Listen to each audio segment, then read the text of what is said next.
एक कहानी आप कहते हैं, कहानी से तात्पर्य ठीक समझा। बहुत सी कहानी ऐसे ही एक दूसरे कई तो लोगों की और कई घड़ी हुई। एक पंडित थे, उनका जो लड़का है बड़ा बदमाश, उसमें झूठ कपट चोरी व्यभिचार आदि सब अवगुण थी। उसके पिता के पास में बहुत से रुपये थे, शिव के उपासक थे, शिव का एक मंदिर था और अपना मकान था, बगीचा था। इसके अलावा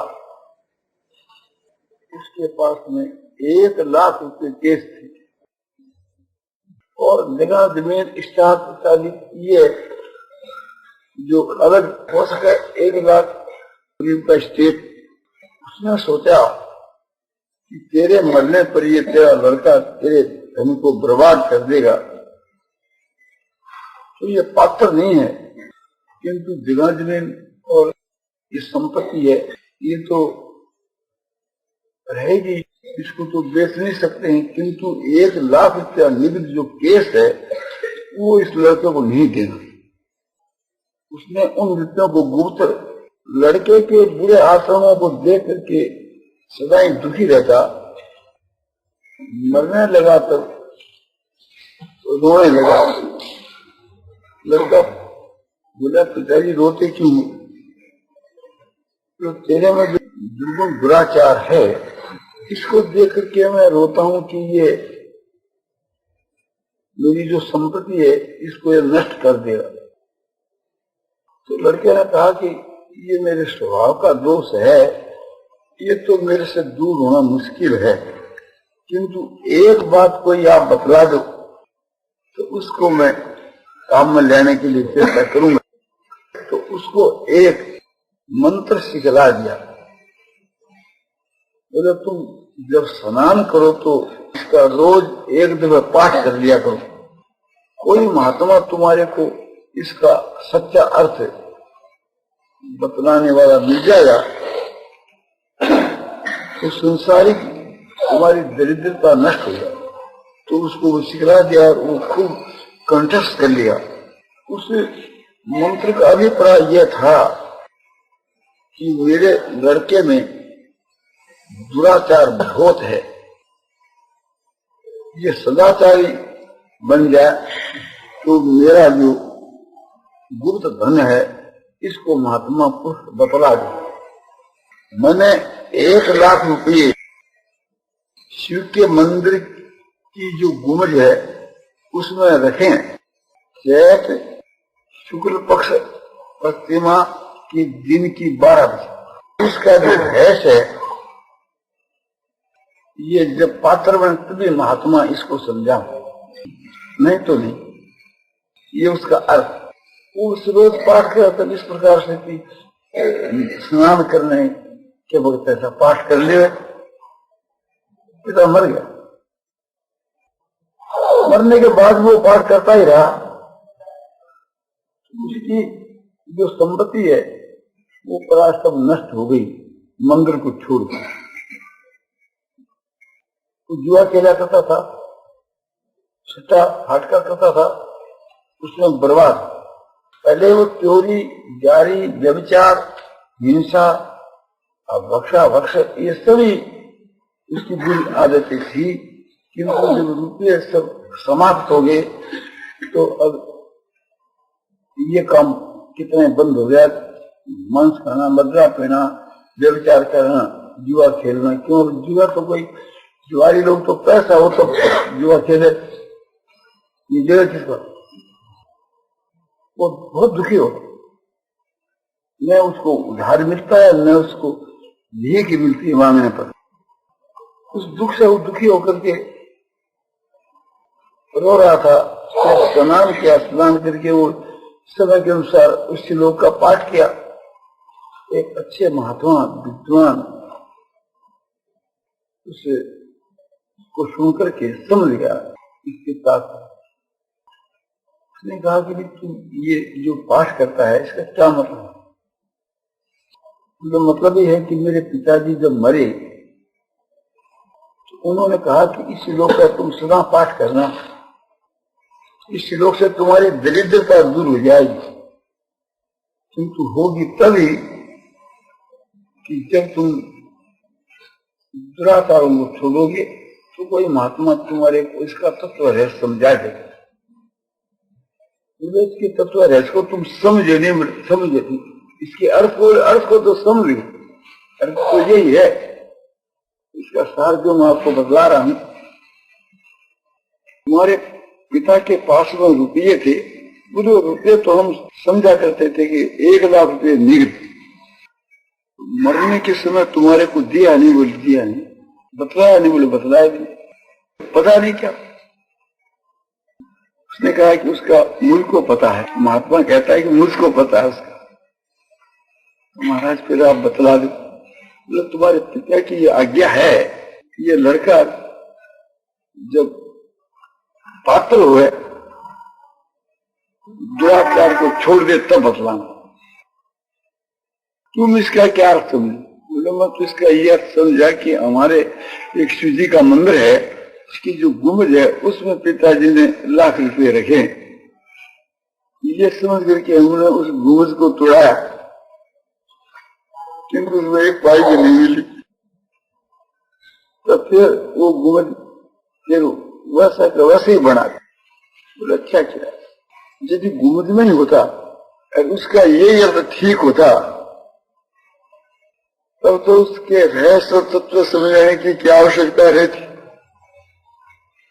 इसका कोई तत्व रहस्य है और उसको मैं जानता हूं।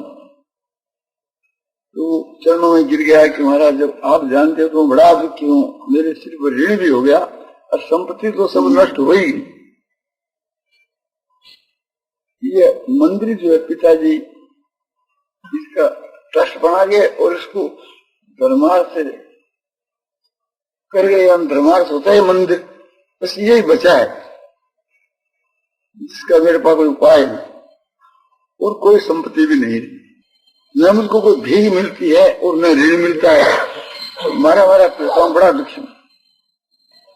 बोलो मैं तुम्हारे को बतला दूं, तुम्हारे में जो दुर्गुण दुराचार उसको तुम छोड़ दो। तो महाराज मैं छोड़ दूंगा। बोले पहले नहीं बताया, पहला तुम छोड़ो उसके बाद। तो आपको यकीन कैसे होगा कि तुम साल भर जो है इसका परहेज रखो और फिर सदा के वास्ते प्रतिज्ञा करो। ठीक है। 1 साल के बाद फिर उस महात्मा से मिले। महाराज अब मैंने सब छोड़ दिया है, मेरे में व्यभिचार का दोष था वो अब बिल्कुल नहीं करता, दूसरी स्त्री को माता के समान समझता हूँ और झूठ नहीं बोलता और चोरी भी नहीं करती, सब छोड़ दिया। मद्यपान, मांस भक्षण, जुआ खेलना, सब जो मेरे में ऐब थे सब छोड़ दिया। अब तो मैं केवल भगवान का भजन ध्यान ही करता हूं और इधर उधर से भीख मांग कर खाता। उदाहरण सिर्फ ऋण है वो है ही। और मैं आपको विश्वास दिलाता हूं, प्रतिज्ञा करता हूं कि भविष्य में ये कोई भी दोष मेरे में नहीं आने पाएंगे। मैं विश्वास दिलाता हूं, प्रतिज्ञा करता हूं। अब आप मेरे पिता का धन मुझको बतला, मुझे चैत शुक्ल पक्ष प्रतिपदा आने दो। ठीक है। कुछ दिन घटते थे तो चैत प्रतिपदा माने चैत शुक्ल एक का दिन आ गया। महाराज कल है तो बोले कल तुम 4 मजदूर रख लेना कुल्ली। महाराज पैसा, बोले पैसा हम देंगे। ठीक है, कुल्ली को रख लिया। बोले तुम्हारा मंदिर कहाँ है? देखा कि मंदिर एक प्रकार से ये है। चार तरफ देखा, बाहर जाकर साफ किया। वो लोग कुलियों को बुला करके के रखो यहाँ। कुली लोग जाते हैं हमारा कोई नहीं, खोदने का सामान कुछ जो है कहती है, जो कुछ जो जमीन खोदने की जो सामग्री सब मंगा कर रख दी। बोले महाराज बतलाओ, तुम जो पाठ करते हो, मंत्र बोलते हो, उसमें क्या लिखा है? तो ये मंत्र में तो ये बात है, हमारा लड़का दुराचारी, इसमें दुर्गुण भरे हुए हैं। जब इसमें दुर्गुण दुराचार न रहे तो हमारी जो संपत्ति है इसको महात्मा बदला दे। हमारी संपत्ति मंदिर की जो बुर्ज, उसमें सहज सुजी प्रतिपदा के दिन की 12 बजे रखी। तो सहज सुजी प्रतिपदा दिन का 12 बजने दो। जो दिन का 12 बज गया तो उसकी गुमज की जहां छाया पड़ती है, गुमज को तो गुमज की जहां छाया पड़ती है उस पर निशानी कर। ठीक देख लिया घड़ी से कि दिन का 12 बजा है, और बोला कि इसको यहाँ से खोदो। खोदा, खोदने से वो 1 लाख रुपया उसके नीचे निकला। बोले ये तुम्हारे बाप की संपत्ति, तुम ले लो। बोले से क्या ठहरा है? बोले 1 रुपया खोले तो 4 पैसे को दे। बोले ठीक है, तो बाकी धन तुम्हारा। बोले आप कुछ ले? बोले हम तो लेते नहीं, हम तो एक प्रकार तुम्हारे पिता का धन है, तुम्हारा है, तुम्हारा। तो उसको पिता की संपत्ति मिल गई। हम लोग के पिता एक ही है, भगवान, उसकी संपत्ति है मुक्ति।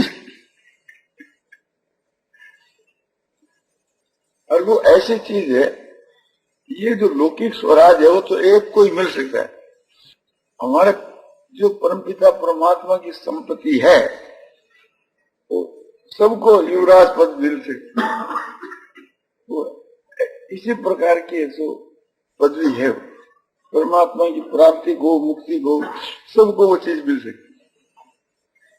तो अब ये आपको एक बात कही, अब इसका जो तत्व है जो है समझना चाहिए। तो अपना पिता गुण है परमात्मा, उसने हम लोगों को मंत्र समझिए, श्लोक समझे, गीता का उपदेश अर्जुन को निमित्त बना करके सारी दुनिया को दिया है। इसका हम लोग स्नान करके पाठ करते हैं, उसका अर्थ भी समझते, शब्दार्थ भी समझते हैं, किंतु उसका तत्व रहस्य नहीं समझते। एक भी श्लोक का तत्व रहस्य समझ जाए तो बेड़ा पार। तो अर्थ समझना क्या और तत्व रहस्य समझना क्या, जैसे बतलाते हैं, भोक्तारं यज्ञ तपसाम सर्वलोक महेश्वरम सुहृदं सर्वभूतानां ज्ञात्वा मां शांति मृच्छति। ये तो श्लोक है, ये हमारे आत्मा के उद्धार के लिए उच्च कोटि का मंत्र है। इसके 4 चरण है। 4 चरणों में एक में तो फल बतला है और 3 में 3 साधन बतला है। भोक्तारं यज्ञ तपसाम, यज्ञ और तपों का मुझको भोगता, सर्वलोक महेश्वरम, सब लोगों का महान ईश्वर, सूर्यजन सर्वभूतानां, सब भूतों का सूर्य, ज्ञात्वा मांग शांति मृक्षति, मुझको जान करके मनुष्य परम शांति को प्राप्त होता है। यहाँ शांति से परम शांति लेना चाहिए। ये संसारिक शांति नहीं, ये पारमार्थिक शांति है। इसलिए तो तीन जो साधन बतलाए, तीनों को साधनों को करने से ही परमात्मा की प्राप्ति होती है कि तीनों में से किसी एक को करने से भी, बोले तीनों में से किसी एक को करने से भी परमात्मा की प्राप्ति हो जाती है, और तीनों को करने से हो जाए, इसमें तो फिर कहना क्या है। तो ये शब्दार्थ, किंतु शब्दार्थ तो हम समझ गए, इसका तत्व और रहस्य नहीं। तो तत्व तो क्या है, रहस्य क्या है? तो ये समझना चाहिए कि पहली बात यह है कि भगवान कहते हैं मुझको यज्ञ और तपों का भोक्ता समझने से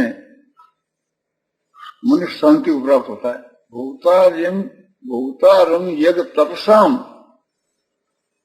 क्या तो मांग शांति मृक्षति, सर्वलोक महेश्वरम ज्ञात्वा मांग शांति मृक्षति, सूर्यजन सर्वभूतानां ज्ञात्वा मांग शांति मृक्षति।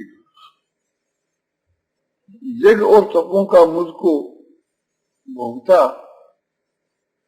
जानकर और मनुष्य परम शांति को प्राप्त हो जाता है।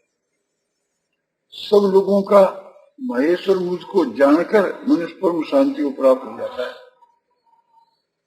सब भूतों का सूर्य मुझको जानकर मनुष्य परम शांति को प्राप्त हो जाता है।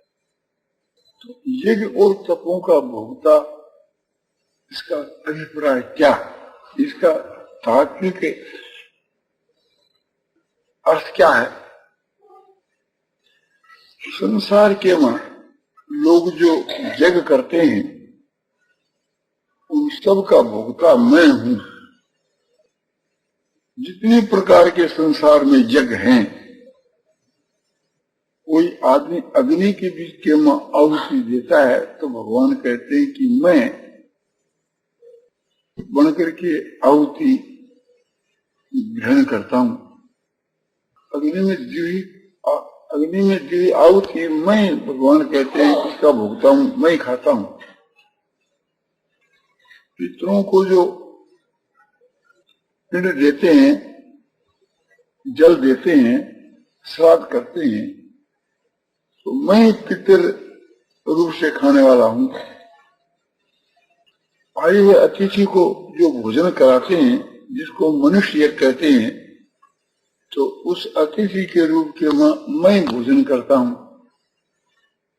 जिसको बलिविश्व यज्ञ कहते हैं, जो सारे भूतों को आहुति दी जाती है, तो भगवान कहते हैं उन सब भूतों के रूप में मैं एक प्रकार से भोजन करता हूं। भाव ये है कि सारी दुनिया सुंदर स्वरूप है और मैं सब के रूप में मनुष्य जो भी कुछ करता है, किसी की सेवा करता है या किसी को दान देता है या किसी का उपकार करता है, तो वो मेरी सेवा है। ये उसका है तात्विक अर्थ। इस तात्विक अर्थ समझ करके फिर इसका रहस्य क्या है? इसका रहस्य यह है, इस बात पर हम विश्वास करके वैसे करने लग जाए, तब हमारे को वो परम शांति मिले।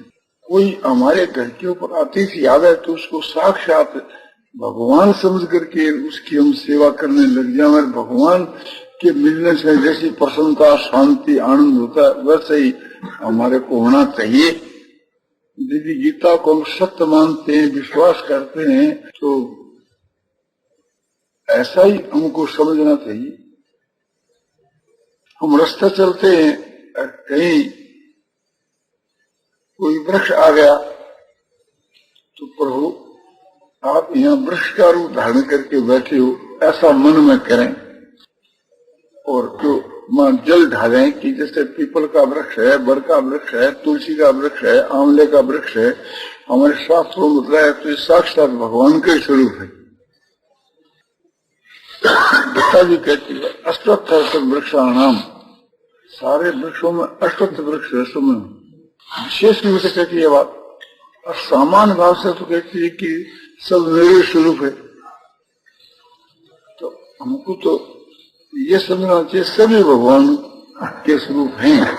ऐसा समझ करके सेवा करने के बाद समय में मानो मैं भगवान की सेवा कर रहा हूं, ऐसा भाव होना चाहिए। विश्वास पूर्वक जो उस प्रकार करना है, विश्वास होने से करेगा तो इसमें जो ये विश्वास कर लेना है, ये उसका रहस्य जानना है, और फिर उसके अनुसार जो करना है वो ये आरंभ करने। जैसे कहा कि आकाशात् पतितं तोयं यथा गच्छति सागरम सर्वदेव नमस्कार केशवं प्रति गच्छति। आकाश से वर्षा हुआ जल जैसे सागर में चला जाता है, आकाश से थी जो जल बरसता है पहाड़ों पर वो नदियों में आता है, और वो नदियों का जल आंखों के बीच के वहां समुद्र में जाकर गिरता है। सारी दुनिया के वहां जो जल बरसता है, भूमि में शोषण जितना हो जाता है, उसके बाद जितना बच जाता है चारों तरफ से सारी पृथ्वी से वो जल समुद्र के वहां जाकर गिरता है। इसी प्रकार से थी हम जो देवताओं को या किसी को भी नमस्कार करते हैं वो सब भगवान को प्राप्त होता है। ये समझना, इसका रहस्य समझना है। भगवान को प्राप्त कैसे होता है कि सबके वहां भगवान विराजमान है, इसलिए सबको नमस्कार करना, भगवान को नमस्कार करना है, सबकी सेवा करना है, सब भगवान की सेवा है, सबकी पूजा, सबका सत्कार है, सब भगवान की पूजा और भगवान का ही सत्कार है। इसके विपरीत कोई दूसरे का तिरस्कार करते हैं, वह भगवान का ही तिरस्कार है। इसलिए हम लोगों को किसी का तिरस्कार नहीं करना चाहिए, किसी का अपमान नहीं करना चाहिए, किसी को दुख नहीं पहुंचाना चाहिए।